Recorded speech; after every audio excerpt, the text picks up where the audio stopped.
Hello అందరికీ. ఈరోజు recipe చేపల పులుసు ఎలా చేయాలో చూద్దాము.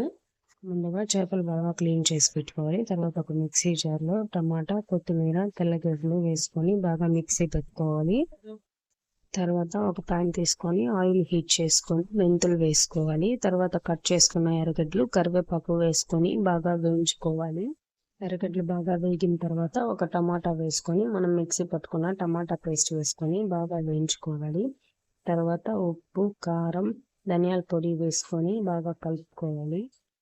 అలా బాగా కలుపుకున్న తర్వాత చింతపండు పులుసు యాడ్ చేసుకోవాలి.